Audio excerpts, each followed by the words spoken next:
Hai, welcome to Artocles. Saya pastikan 3 kisah kali ini nggak ada korban jiwa yang direnggut, tapi tetap unik, aneh, dan berkesan. Soalnya banyak yang suka protes ya kalau kasus 3-in-1 bikin ngilu katanya. Saya janji sekarang aman, dan malah mungkin bisa bikin kamu bertepuk tangan.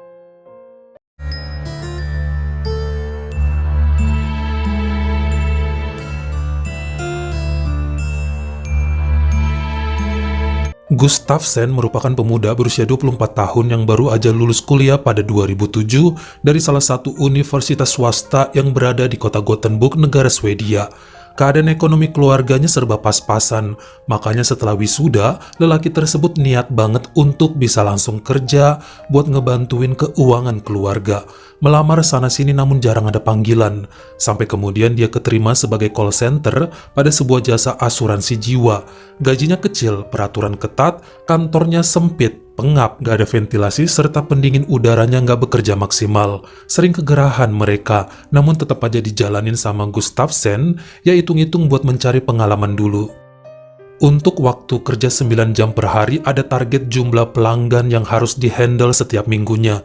Ini terkadang bikin mereka memanfaatkan waktu makan siang secepat mungkin. Sepertinya untuk asuransi jiwa begitu, tiap penanganan komplain nggak bisa cuma 2-5 menit, pasti lebih. Makanya hampir semua karyawan membawa bekal mereka sendiri, biar nggak repot-repot cari makan keluar, dan juga ada larangan setiap lunchbox nggak boleh disimpan di bawah meja kerja. Ada kulkas khusus yang berada di pantry untuk menyimpan. Itu yang selalu dilakukan Gustafsson dan karyawan lainnya. Namun sejak November 2007 ternyata sering muncul keluhan ya, bahwa kotak makanan karyawan ada aja yang hilang menunya. Sayurnya hilang, ayamnya, ikannya, roti, sampai pernah satu dus kecil nugget berisi 9 potong, ludes sama kotak-kotaknya. Mulai terjadi tuduh-tuduhan di antara pekerja yang wajahnya diam-diam lugu, bahkan kepada petugas kebersihan. Sayangnya pantry tempat kulkas berada itu tidak tersedia CCTV pada tahun 2007. Jadi banyak dugaan siapapun yang nyomot makanan dari kulkas pasti langsung dimakan di meja yang ada di sana. Soalnya dekat kulkas juga kan terdapat meja makan kecil dengan 3 buah kursi. Biasanya gantian di situ yang mau makan siang. Pengaduan makanan hilang selama hampir 2 bulan ini langsung dilaporkan pada sang atasan. Namun emang dasar perusahaannya pelit ya, dicuekin aja sama bosnya, jaga makanan masing-masing. Hal begituan gak pantas diributkan katanya.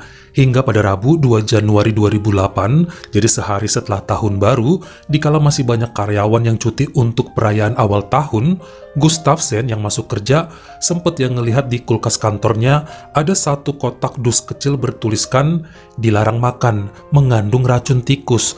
Letaknya paling depan di antara bekal lainnya. Lelaki itu mikir mungkin ada yang bawa special food, tapi nggak mau dicolong sama si maling makanan. Jago juga ya strateginya, biar aman nggak dicomot sama orang lain. Besok-besok dia mau bikin tulisan gitu juga sih rencananya. Sampai pada siang hari sekitar jam 12, tiba-tiba terdengar suara perempuan berteriak kesakitan sambil meminta tolong dari arah pantry. Dia adalah Karin Carlson yang merupakan wakil HRD untuk perusahaan mereka. Semua berlari menuju ke belakang karena kaget dengan lengkingannya. Sambil memegangi leher dan tergeletak di lantai, wanita itu berteriak panas dan segera dilarikan ke rumah sakit Hufvudstaden oleh security yang bertugas. Baru ketahuanlah bahwa wanita berusia 35 tahun itu benar-benar mengkonsumsi kotak makanan yang bertuliskan mengandung racun tikus tadi karena mengira itu adalah sebuah candaan untuk menakut-nakutin si maling makanan. Isinya adalah bakso kuah keju, namun sepertinya benar-benar dikasih racun sama pemiliknya. Sayangnya tidak satu pun ada yang mengaku menaruh bakso itu di kulkas.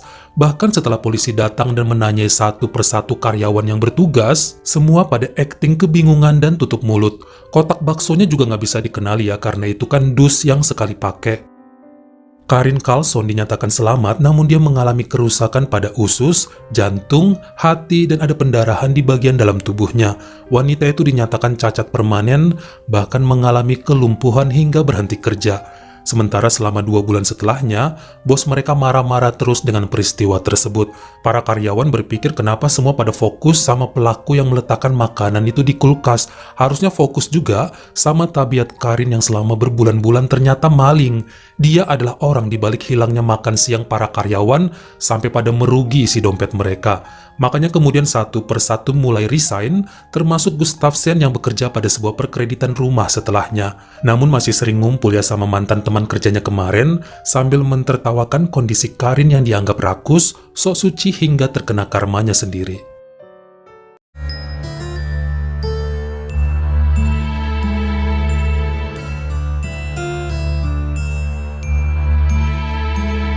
Manik Kandan Pugal adalah seorang pria berusia 32 tahun yang lahir dan besar di desa Warda, Provinsi Madhya Pradesh, negara India.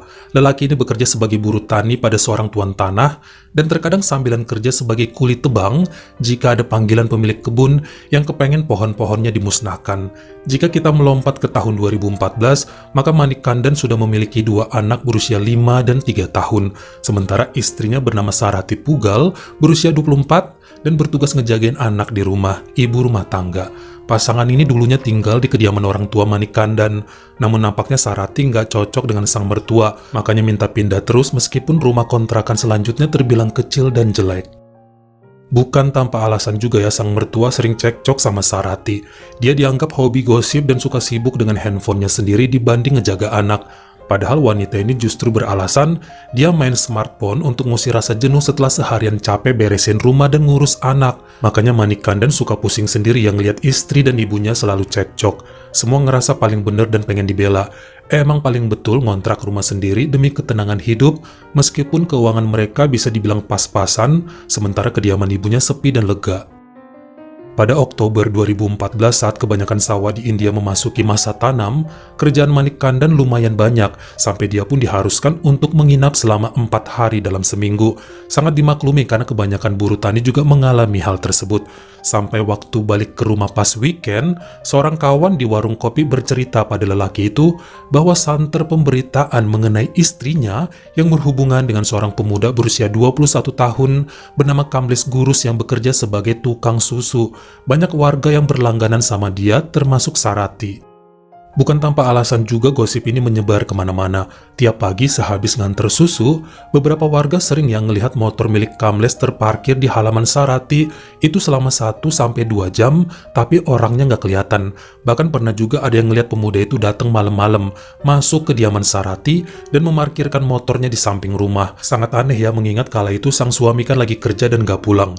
Sangat nggak pantas menerima tamu lawan jenis yang udah dewasa, apalagi ampe larut bahkan lewat tengah malam. Hal ini jadi perhatian khusus Manik Kandan. Dia sempat mengkonfrontasi istrinya mengenai pemberitaan tersebut. Namun banyak aja alasan Sarati dengan mengatakan bahwa dia nyuruh Kamlesh buat ngangkatin galon, nyalahin kompor gas, benerin tiang dapur, dan alasan lainnya untuk pekerjaan yang susah dilakukan oleh wanita. Pokoknya ampe ribut ya mereka, namun selalu Sarati bilang bahwa tetangga aja yang pada lebay, nggak sampai berjam-jam kok, dan tutup pintu juga biar nggak masuk nyamuk. Akhirnya Manik Kandan pun mengalah sebab apa yang diceritakan oleh sang istri cukup masuk akal. 2 bulan setelahnya masih aja sang suami pulang hanya saat weekend karena kerjaan lagi banyak. Para tetangga yang ngasih tahu mengenai kedekatan istrinya dengan si tukang susu pun mulai lelah karena apa yang mereka infokan seperti nggak digubris sama Manik Kandan. Padahal pria tersebut termasuk kuat dalam beragama dan rajin ikut kegiatan bersama para tetua adat. Namun entah mengapa Sarati seperti nggak peduli. Dia pernah ya menitipkan kedua anaknya pada tetangga dengan alasan mau melawat saudara di rumah sakit. Yang dilihat sama tetangga lain, malahan wanita itu keluar dari sebuah bioskop kecil dekat pasar modern Capan Bazar bersama si tukang susu. Sayangnya pada tahun 2014 orang-orang di situ nggak selalu bawa handphone berkamera kemana-mana. Jadi nggak ada yang sigap memotret momen tersebut untuk dijadikan bukti pada Manik Kandan. Karena udah terlalu banyak aduan yang masuk, akhirnya lelaki itu mulai berinisiatif untuk menjebak sang istri. Udah capek ribut dengan Sarati, namun istrinya emang pintar bersilat lidah dan justru memutarbalikan keadaan dengan bilang bahwa Manik Kandan adalah suami kejam yang gak bermanfaat, jarang pulang tapi bawa duitnya cuma dikit, dan alasan lainnya yang malah bikin sang suami tersudut. Hingga pada tahun baru 1 Januari 2019, ternyata Manik Kandan berencana mau mengajak anak istrinya buat merayakan pergantian tahun di rumah sang ibu selama 4 hari. Namun saat itu Sarati beralasan bahwa dirinya sedang gak enak badan hingga menolak ajakan tersebut. Maka berangkatlah hanya Manik Kandan bersama kedua anaknya. Keesokan harinya tanggal 2 Januari subuh, ternyata lelaki itu balik sendirian ke rumahnya sebab mendapat SMS dari seorang tetangga yang bilang bahwa Sarati semalam bareng pulang sama selingkuhannya habis nonton pesta kembang api. Manikandan langsung mendobrak pintu rumahnya setelah melihat sebuah sepeda motor tersandar di jendela samping. Kaget bukan main Sarati dengan kedatangan suaminya saat itu. Bukankah harusnya 3 hari lagi baru pulang? Kok udah nongol sekarang saat dirinya sedang asik-asik dengan sang selingkuhan?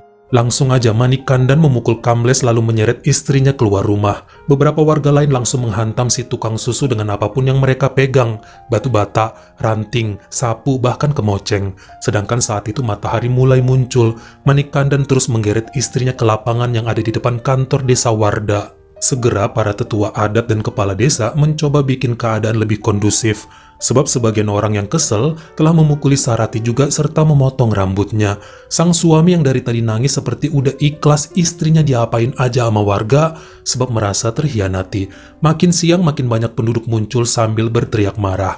Hingga kemudian mereka sepakat bahwa Sarati diberi hukuman untuk menyusui Kamles karena telah bermain serong. Hal ini dituruti keduanya dalam kondisi tubuh yang udah babak belur. Bahkan Manikandan kemudian menjerit akan menceraikan istrinya setelah hukuman itu selesai. 1 jam kemudian, kepolisian Aliratspur yang dipimpin oleh Achilles Ja langsung mendatangi lokasi kejadian setelah menerima laporan dari beberapa warga lain. Hal anarkis ini berhasil dihentikan dengan menangkap 11 orang termasuk sang suami Manikandan yang dianggap menjadi pemicu keributan tersebut. Mereka kemudian mendapat ganjaran masing-masing 6 bulan penjara saat Kamles dinyatakan lumpuh permanen karena luka-luka akibat pukulan di tubuhnya. Dia dan Sarati menerima hukuman 2 bulan kurungan atas perbuatan tercela. Wanita itu kemudian diceraikan suaminya serta kehilangan hak asuh atas kedua anaknya.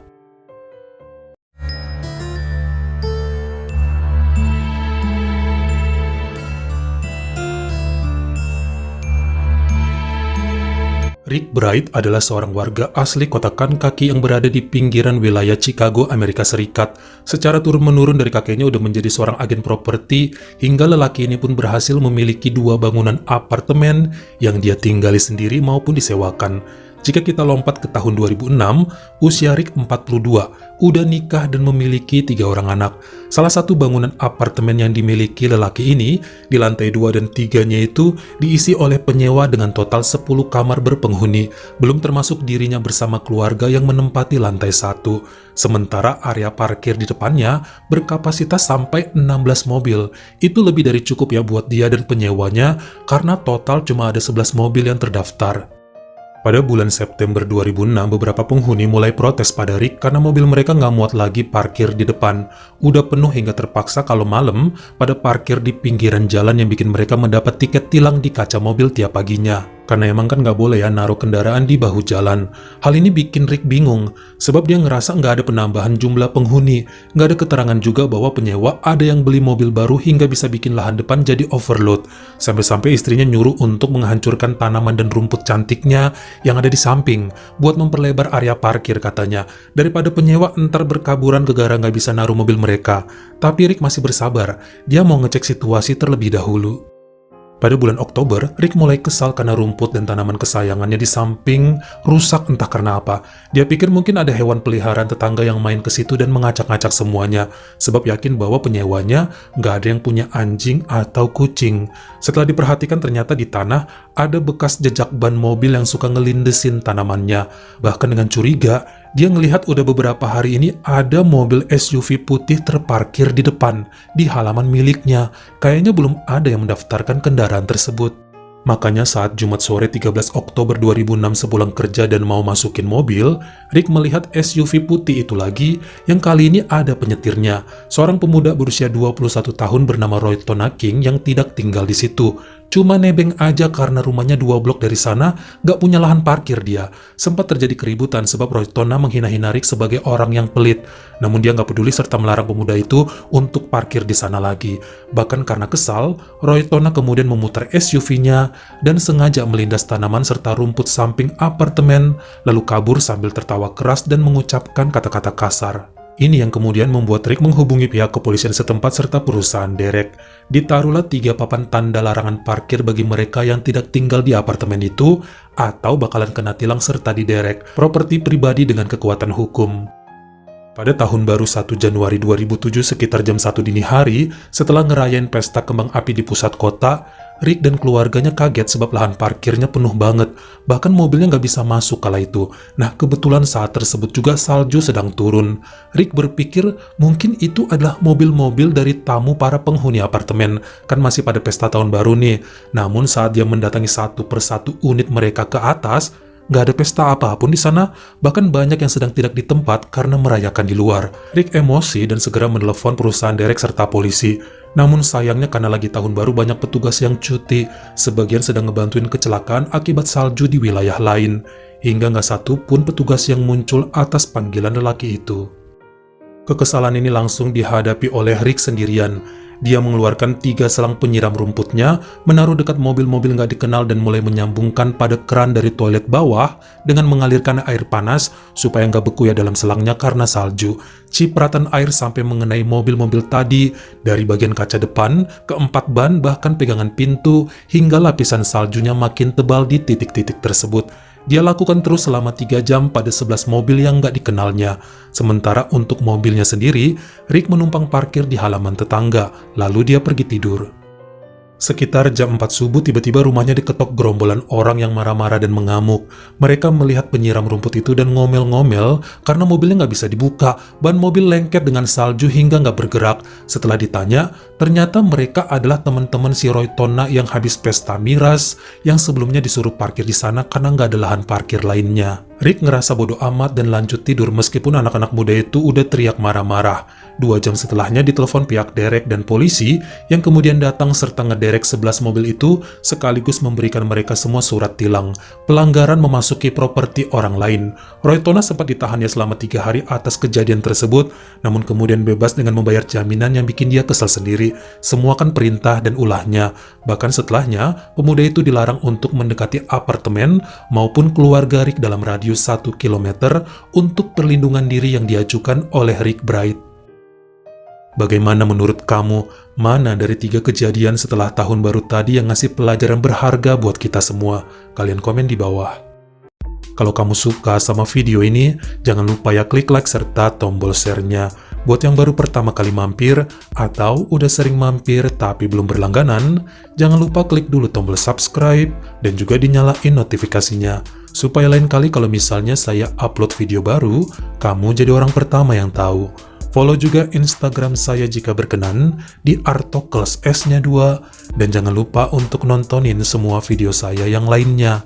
Ingat ya, tetap jaga jari dan juga lidah kita supaya nggak nyakitin hati orang lain. Terima kasih.